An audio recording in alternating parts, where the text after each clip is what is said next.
ಮನೆಗೆಲ್ಲಿ ಬೆಂಕಿ ಎತ್ತೈತ್ರಿ ಸೌಕಾರ, ಮನೆಗೆಲ್ಲಿ ಬೆಂಕಿ ಎತ್ತೈತಿ. ನಾವು ಮನೆಗೆ ಬೆಂಕಿ ಎತ್ತಿದ್ರ ಸೊರಡ್ರಿ ಅಪ್ಪ.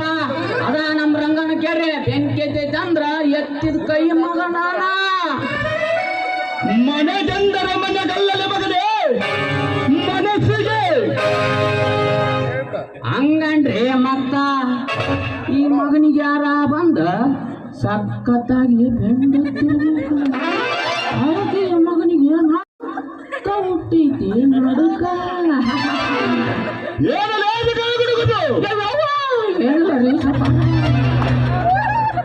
ಊರಲ್ಲಿ ಸಾಲ ತಗೊಂಡಿರೋರೆಲ್ಲ ಮರಳಿ ಕಟ್ಟಿರುವರು ತಾನೆ. ಸುಮಾರು ಮಂದಿ ಕಟ್ಟಾರ್ರಿ. ಮ್ಯಾಗಿನ ಮನೆ ಕುಂಟ ಬಸಣ್ಣ ಒಬ್ಬರನ್ನು ಕಟ್ಟಾಡ್ರಿ. ಅಡ್ಡಾಡಿ ಅಡ್ಡಾಡಿ ಅಡ್ಡಾಡಿ ಸಾಕಾಗ್ಬಿಡ್ತ್ರಿ ಅಪ್ಪ. ಯಾಕ ಕಟ್ಟಲಿಲ್ಲ ಬಡ್ಡಿ ಮಗ? ವಿಕ್ಕಿ, ಕಟ್ಟದಿದ್ದರೆ ಬಿಡಬೇಡ. ಅವನ ಮನೆಯಲ್ಲಿ ಬೆಲೆ ಬಾಳುವ ವಸ್ತುವನ್ನು ಎತ್ತುಕೊಂಡು ಬಾ.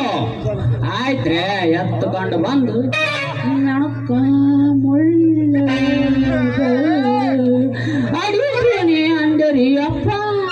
ನಿಧಾನಕ ಮಾತನಾಡ್ತೀರ ಮಗನ? ಜೋರಾಗಿ. ಆಯ್ತ್ರಿ ಅಪ್ಪ, ಎತ್ಕೊಂಡು ಬರ್ತೀನಿ ಅಂದೆ. ಮಾತನಾಡ್ತೀರ ಮಗನ? ಜೋರಾಗಿ. ಆಯ್ತ್ರಿ ಅಪ್ಪ, ಎತ್ಕೊಂಡು ಬರ್ತೀನಿ ಅಂದೆ. ಸರಿ, ನೀನು ನಡಿ ಮಗನೇ. ಆಯ್ತು ತಗೊಳ್ಳಿ, ಬರ್ತೀನಿ.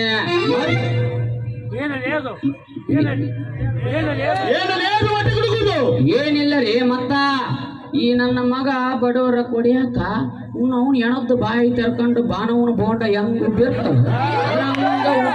ನೋಡ್ರಿ ಅಪ್ಪ. ಬಡವರ ಹೊಡಿಯಾಕ ಬಾಯಿ ತೆರ್ಕೊಂಡು ಕುಂತಾನ.